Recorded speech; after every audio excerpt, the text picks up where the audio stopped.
I threw away 6 years, a home, and a woman who remembered how I liked my coffee, for someone who forgot my last name when things got hard. The night I crossed the line, I was sitting in my car in the parking lot of a Buffalo Wild Wings at 11:47 p.m., reading a text that said "you up?" and telling myself it didn't mean anything. That's the part I need you to understand first. I didn't trip and fall into this. I stood at the edge, looked down, and I jumped. I just told myself I was only leaning. Her name was Danielle. Not my girlfriend's name. My girlfriend's name was Sloane, and she was at home, probably asleep on her side of the bed with her phone face down and her reading glasses still on, the way she always fell asleep mid-chapter. I knew exactly where Sloane was. I knew exactly what she was doing. And I still typed back, "Yeah, what's up?" to Danielle, knowing full well what "you up at 11:47 p.m. meant. I knew. I always knew. I just needed one more excuse to pretend I didn't. Sloane and I had been together for 6 years. 6 years. We met at a mutual friend's apartment during a Super Bowl party neither of us cared about. She was in the kitchen making tea while everyone else was screaming at the television, and I wandered in looking for a beer and ended up staying in that kitchen for 2 hours just talking to her. She had this way of listening that made you feel like whatever you were saying was the most interesting thing she'd heard all week, and I was 26 years old and nobody had ever made me feel that interesting before. I drove home that night thinking about her. I texted our mutual friend the next morning asking for her number. I was nervous when I called her, and I hadn't been nervous about a girl since high school. By our second year together, she knew I took my coffee with 1 sugar and oat milk, not regular milk, because regular milk made it taste flat to me. She just knew. She didn't make a big deal of it. She just made it right, every morning, and handed it to me before I even asked. That sounds small. That sounds like nothing. But 6 years later, sitting alone in an apartment with nothing but a drip machine and a bag of grounds, I would have given almost anything to have someone hand me a cup of coffee made exactly the way I liked it, not because I asked, but because they'd been paying attention long enough to just know. I didn't appreciate it. That's the whole story, really. Everything else is just detail. We bought a house in year 4. A little brick 2-story in a neighborhood with mature trees and a farmer's market 2 blocks away on Saturdays.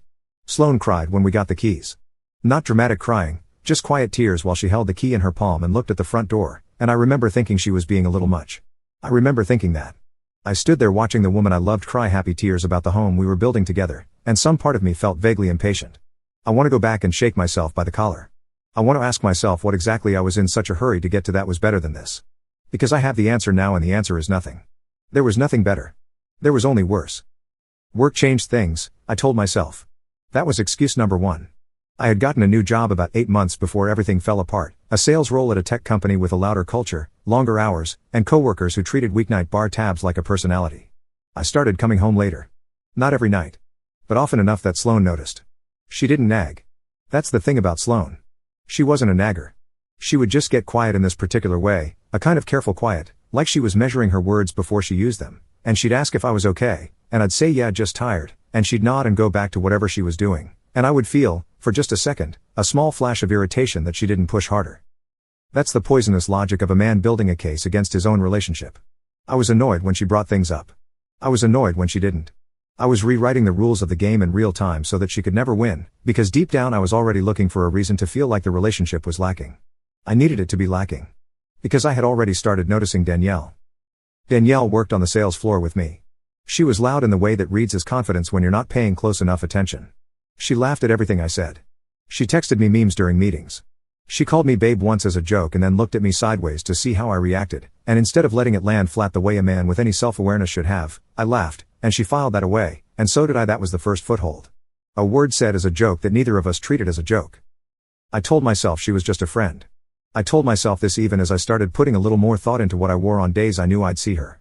I told myself this when I started mentioning her casually to Sloane, just enough to put the name into circulation so it wouldn't seem suspicious later, which is the most deliberate form of premeditation there is, and I called it nothing. I called it having a friend at work. My boys didn't help. I need to be honest about that too, because I let them off too easy in my own head for too long. Brian, who'd been divorced for 2 years and spent most of his free time on dating apps, started calling Sloane ball and chain sometime around month 3 of me working with Danielle. Not to her face. Just in the way that guys do, like it's a joke, like it's shorthand for something, but it plants a seed. It tells you that your relationship is a constraint instead of a choice. Brian had also cheated on his own wife, though he told the story in a way where somehow his wife had driven him to it, and I nodded along like that made sense because it was easier than asking him why he was still proud of it. Another guy from work, Trayvon, had a running bit about how once you bought a house with someone it was over, like settling down was a form of dying. He said this constantly. He thought it was funny. I thought it was a little funny too, which tells you everything about where my head was. I had a home I chose to buy with a woman I chose to love, and I was letting some 29-year-old divorced guy with a podcast no one listened to tell me it was a prison. The night it actually started with Danielle was not the parking lot night. That was just the first text. The actual start was 3 weeks earlier at a work happy hour where I had 4 drinks instead of 2, and she touched my arm when she laughed and held on a half second too long, and I did not move away. That's the real moment. Every moment after that was just momentum. I could map out every excuse I used. I was stressed. Sloane and I had been arguing more, mostly about me being distant, which I was, but I blamed the arguments on the distance instead of the other way around. I told myself Danielle made me feel alive in a way I hadn't felt in a while, which is one of the most self-serving lies a man can tell himself, because what she actually made me feel was desired in a new way, and those are not the same thing, and I was 32 years old and I should have known the difference. I didn't want to know the difference. The texts with Danielle became a separate phone folder. Then a second app. Then eventually a second SIM I told Sloane was for work. Sloane, who trusted me completely, who had never once gone through my phone without asking, who had never once accused me of something I wasn't doing, accepted that explanation with the full weight of 6 years of earned trust. And I used her trust against her like a tool. I need to sit with that sentence for a second. She trusted me because I had given her every reason to. Because for 5 years and some months, I had been a man worth trusting. And then I used the trust I'd spent 5 years building as a cover to do the thing that would destroy us. There is no version of this story where I am not the villain. I told myself Danielle and I had a connection. I convinced myself it was real, that it meant something, that I wasn't just a 32-year-old man with a good enough life making a stupid, ego-driven mistake. I told myself this was important. This was me figuring out what I actually wanted. This was growth, maybe. Personal revelation. These are the stories men tell themselves when they're doing the worst things they've ever done and they can't stand to see themselves clearly. What it actually was, Danielle was exciting because she was new. Full stop. She didn't know about my irritating habits, my financial anxiety, the way I shut down in arguments, the fact that I was deeply, quietly afraid of being ordinary. She only knew the version of me I performed for her. And I had spent so long performing for her that I had almost started to believe that version was the real one. Sloane knew the real one. That was the problem. She knew me, actually knew me, and I had started to find that uncomfortable. The night of the parking lot, I drove home 40 minutes later than I should have with a story about a phone call with a client that ran long. Sloane was already in bed. I stood in the bathroom for a long time looking at myself in the mirror, not because I felt guilty enough to stop, but because I was trying to find a version of my face that didn't look like what I was doing. I couldn't find it. I went to bed anyway. I slept. That part might be the worst part. That I slept. It went on for 11 weeks. 11 weeks of lies, calendar management, gas station breath mints, deleted messages, the constant low-level hum of being a man living 2 lives and telling himself he had a handle on it. Sloane, to her credit, and to her detriment, kept trying. She suggested we take a weekend trip. I made excuses. She bought us tickets to a show she knew I'd like. I went, but I was somewhere else the entire night and she knew it, and she looked at me in the car on the way home with this careful, searching look, like she was trying to find me inside myself, and I looked out the window. I hate that memory. I hate it more than almost any other. The way it ended was not dramatic. There was no screaming, no plates thrown, no dramatic confrontation in the rain. It ended the way most real betrayals end, quietly, and that quiet was somehow worse than anything loud could have been. Sloane had borrowed my laptop to print something, a work form, nothing significant. She wasn't looking for anything. She has told me this since, and I believe her, because Sloane was not the type to snoop, had never been the type, which is precisely why I had gotten lazy. There was an email thread open in my browser. Not even incriminating on its own, just a chain with Danielle's personal email that started professionally and very visibly did not stay that way. One scroll down and the picture was clear. I was in the kitchen when I heard her go quiet. Not a gasp, not a sound at all actually, just the sudden, total absence of the small ambient noises a person makes when they're just existing in a space. The printer stopped. I heard her set the laptop down. Then silence. She walked into the kitchen and she looked at me. Just looked at me. Her face was not angry. It was not destroyed. It was something I didn't have a word for at the time and have spent months since trying to find the right one. It was like recognition. Like she had been carrying a question she was afraid to ask for a long time and the answer had just arrived, and the answer was exactly as bad as she'd feared, and part of her, the part that had been bracing for this, almost wasn't surprised. And that almost not surprised look was the most devastating thing I had ever seen on a human face in my life. She said, "I need you to leave tonight." That was it. No screaming. No crying, at least not in front of me. Just 4 words delivered in a voice so calm it made my knees feel wrong. I said her name. I said I could explain. I said the word please at least 3 times in the span of 30 seconds and every time I said it she just looked at me with that same expression, that horrible quiet recognition, and I understood, standing in the kitchen of the house we had picked out together, the house with the mature trees and the farmer's market 2 blocks away, that there was nothing I could say that was going to matter. Not tonight. Maybe not ever. I grabbed my keys and my wallet and I left. I sat in the car at the end of our street for 20 minutes. I looked at the front light she always left on when one of us was coming home late. It was on. She had left it on out of habit, probably without thinking, and that detail nearly broke me completely. I drove to a hotel. I stared at the ceiling until 4 a.m. I texted Danielle and told her what happened, and she said, "Oh no, I'm sorry, that's rough," and sent a sad face emoji. That was the night I started understanding, in small, terrible increments, exactly what I had done. I want to tell you about the specific kind of loneliness that comes from burning down your own life. It's not like being sad. Sadness is something that happens to you. This was something I had built, methodically and over months, with full knowledge and full intention, and I got to live inside it every single day, and I couldn't even be angry at anyone but myself. That's the part the movies leave out. When the disaster is entirely your fault, you don't even get the comfort of blame. Danielle stopped responding consistently about 9 days after Sloane asked me to leave. Not all at once, it was gradual, the way things decay rather than break. Texts that got slower. Responses that got shorter. I told myself she was just giving me space to figure things out. I told myself she was being considerate. I was 32 years old with a graduate degree and I had apparently learned nothing about what you up texts at midnight actually indicate about a person's long-term intentions. By week 3, she had posted a photo on Instagram at a bar with a guy I didn't recognize and her arm around his waist. I stared at that photo for a long time. Not with anger, exactly, but with this spreading, cold recognition that I had torched my entire life for a woman who had moved on in 21 days and hadn't bothered to tell me. When I finally texted her to ask what was going on, she said, and I will remember this exact wording until I die, she said, I never said we were anything official. I think you read into it. I threw away 6 years for a woman who looked at 11 weeks of lying to my partner as something I had read into. I had nowhere to process that, because I had nobody left to call. Brian had, predictably, told me it would all work out, that Sloane would come around, that women always came around, and when it became clear that wasn't happening, he stopped having much to say at all. He wasn't cruel about it. He just sort of quietly receded, the way people do when the outcome of your story stops being useful to their own. He'd built his whole divorced guy personality around the idea that relationships were traps and cheating was inevitable and everyone was basically doing it, and my story was supposed to end with me free and thriving, not sitting in a studio apartment eating cereal at 11 p.m. and staring at a wall. My other friends were mostly shared friends. And I want to be honest about this, they chose Sloane. Not all of them made it loud. Some of them just got slowly unavailable. Texts that never quite got answered. Group plans where the details stopped making it to me. One of our closest mutual friends, a woman named Claire who had been at almost every significant event in our relationship, texted me about 6 weeks after the split. The entire text said, "I love you but I can't be in the middle of this. She's not okay. I hope you figure out whatever it is you were looking for." And then she didn't respond to my reply. I still haven't heard from her. I wasn't going to tell you about my mother, but it matters. My mother found out through my aunt, who found out through a friend of Sloane's family. The conversation was not long. My mother did not yell. My mother, who is a quiet woman who chooses her words with great precision, said, "I don't understand who you decided to be. But I hope you find your way back from it." And then she changed the subject to my cousin's new baby and we never talked about it again. That was somehow worse than if she'd screamed at me. The house sold 4 months after the split. Sloane and I had to communicate through a mediator for most of it because every time we were in the same room, I couldn't hold myself together and she didn't want my falling apart to become her problem. That's the sentence that gutted me the most, when her lawyer mentioned it in a call, that Sloane found direct communication with me emotionally taxing. I had taken a woman who once stayed up with me until 2 a.m. because I was anxious about a work presentation, who had driven 40 minutes in ice to bring me soup when I had the flu, and I had become someone she found emotionally taxing to stand near. The day the house sold, I drove past it. I don't know why. I couldn't have told you what I was hoping to feel or find. The new family had a little kid's bike on the porch and some potted plants by the door that weren't ours. Someone else's ordinary life was already growing up through the cracks of what ours used to be.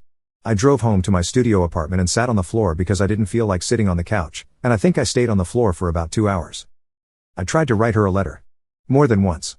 I need to confess this because it matters to understanding how far gone I was. I wrote Sloane letters, 3 of them, across the span of about 2 months, and I never sent any of them because halfway through each one I'd realized that what I was actually doing was writing for myself, trying to build a record of my own guilt that made me feel like I was doing something, and that sending them would be making her manage my feelings about what I had done to her. She deserved better than to receive a letter from the man who destroyed her trust and be expected to respond to it in a way that was healing for him. So I kept the letters. They're in a folder on my laptop. I read them sometimes when I'm feeling like I need to remember exactly who I am now. Work became complicated around month 3. Danielle was still at the company. We passed each other in the hall. She was perfectly civil. Professionally appropriate. She smiled at me exactly the way you smile at someone you had a brief, inconsequential situation with that you've both agreed to move past. I watched her laugh at someone else's joke in the break room one afternoon and thought, she does not think about this at all. Not even a little. The entire structure of my life had crumbled into where it was a Tuesday. I asked for a transfer to a different office location. I got it. That was, genuinely, the first good decision I had made in close to a year. But moving offices didn't move the feeling. That's the thing they don't explain clearly enough. The feeling doesn't have a location. You can go to a new city and the ceiling in your new bedroom still looks like the ceiling you stared at the night you blew everything up. You can unpack new boxes in a new apartment and your hands still know the way they used to open the front door of the house you shared with someone who loved you. You can buy a new coffee maker and stand in a new kitchen and make your coffee and it tastes wrong, and it will always taste wrong because the thing that made it taste right wasn't the coffee, it was the person who made it without being asked. I thought about that constantly. The coffee thing. It sounds ridiculous. A fully grown man unraveling because of coffee. But it was never about the coffee, and I think you already know that. It was about being known. Being someone that another person had paid enough attention to that they just knew, automatically and without fanfare, the small specific facts of your preferences. Sloane knew my coffee order. She knew I hated driving on highways at night. She knew that when I got very quiet I wasn't being cold, I was anxious and needed someone to ask me a gentle question. She knew the name of the teacher who'd embarrassed me in front of my 6th grade class and why I still sometimes flinched when people laughed unexpectedly. She had 6 years of information about me and she carried all of it with care, and I had taken all of that knowledge and care and I had handed it back to her broken. Danielle, for contrast, once asked me after 8 weeks of talking almost every day what I did for work again. I thought it was a joke. It wasn't a joke. There were nights in that first year after everything where I genuinely did not know who I was. That sounds like an exaggeration and I wish it were. I had built so much of my sense of self inside the relationship, inside the house, inside the life we were constructing, that when I burned it down I found there wasn't much underneath. I had a job and a gym membership and a small collection of streaming subscriptions and absolutely nothing else. No identity outside of the life I had thrown away. I'd let friendships go thin because I was in a serious relationship. I'd stopped pursuing hobbies because we were always busy with house stuff. I had not cultivated a self outside of that relationship, and when the relationship was gone I stood in the rubble and discovered I had no coordinates for myself at all. I started seeing a therapist around month 4. Not because I had a breakthrough moment or decided to better myself. I started going because I woke up one Thursday morning and could not find a reason to get out of bed and stayed there until 2 p.m. and that scared me enough to make a phone call. The therapist, a quiet man named Dr. Webb who seemed constitutionally incapable of being shocked by anything, let me talk for the first 3 sessions without saying much. I explained everything. I explained Danielle and the texts and the excuses and the way I'd convinced myself the relationship was already dead so I might as well. He let me finish. Then he said, very calmly, what do you think you were really afraid of? I didn't have an answer. I didn't have an answer for months. When I finally got to one, it was uglier than I expected. I was afraid that Sloane seeing me completely, all of me, the anxious and ordinary and not particularly remarkable parts of me, would eventually lead to her leaving. I was afraid of being known that fully and still being found lacking. So I manufactured the rejection first. I took the story into my own hands and made sure that the ending was my fault instead of my inadequacy. I would rather be the person who threw something away than the person it was thrown away from. I told Dr. Webb this and he nodded and wrote something down, and I sat there feeling simultaneously seen and deeply ashamed, and also aware that this psychological explanation, as true as it might have been, did not make anything I had done acceptable. Understanding why you do a thing doesn't undo the thing. Sloane moved on. Not immediately, and not in a way that was designed to hurt me, she's not that kind of person. But about 14 months after everything, a mutual acquaintance mentioned, not maliciously, just in the way people let things slip, that Sloane was seeing someone. A man who worked in urban planning, apparently. She'd met him through a volunteer thing she'd gotten involved with. The acquaintance said she seemed happy, and said it in that specific way that meant compared to when she was with you. I want to tell you I handled that information with grace. I did not. I handled it in my car with both hands on the wheel going nowhere, just sitting in a parking lot again, because that seems to be what parking lots are for me now. And I thought about her laughing with someone new, someone who hadn't broken anything yet, and I felt something I didn't know how to categorize. Not jealousy, exactly. More like grief, but the specific grief of knowing that you are the reason for your own absence from something good. She was happy. She was making her life bigger. And I was the thing that had temporarily made it smaller. She deserved someone who would appreciate every single ordinary, extraordinary thing about her. I had been that person once, or I thought I had the potential to be and I wasted it. Either way, she had gone and found someone who could actually show up for her, and the only person responsible for me not being that person was me. I rebuilt. Slowly, imperfectly, with a lot of false starts. I am not going to dress up the rebuilding as redemption because this story is not about redemption. I got better at showing up to my own life. I learned, slowly, who I was without a relationship to reflect myself in. I got rid of some friends who thought my behavior was basically fine. I stopped performing and started trying to just be honest, even when honesty was unflattering, which for me it often was. But here's what doesn't rebuild, the specific shape of what you broke. You can become a better man. I think I did, or I'm trying to. But becoming a better man doesn't restore what the worst version of you destroyed. Sloane doesn't know the better version of me. She knows the version that looked at 6 years of love and care and decided it wasn't exciting enough. That's the version she'll remember, and she should, because that version is the one that was real when it counted. I keep coming back to this one image. Our kitchen on a Saturday morning. Sloane in a t-shirt she'd had since college, hair up, making 2 cups of coffee without asking or thinking, just doing it because she knew. Handing me the right one. Turning back to whatever she was reading. Me standing there, cup in hand, already somewhere else in my head, already building the case, already looking toward the door. I was so certain there was something better beyond that door. There wasn't. There was Danielle, who forgot my last name when things got hard, and there was a parking lot, and there were months of ceiling staring, and there was Dr. Webb asking me what I was afraid of, and there was the slow, grinding work of figuring out who I was after had scraped away every good thing I'd been given. I'll tell you this, and I mean it as plainly as I can, if you are reading this while holding something real, while living inside something quiet and ordinary and good, while someone who loves you is in the next room making coffee or watching TV or asleep with their glasses still on, do not do what I did. Do not build a case against your own happiness. Do not let some idiot at a bar tell you that stability is a cage. Do not mistake being known for being trapped, and do not mistake the thrill of being unknown for something that will last. I know exactly how I like my coffee. I have known for years. I make it myself every morning, and I make it right, and I drink it alone. That's not a metaphor. That's just my life now. And I built it with my own 2 hands.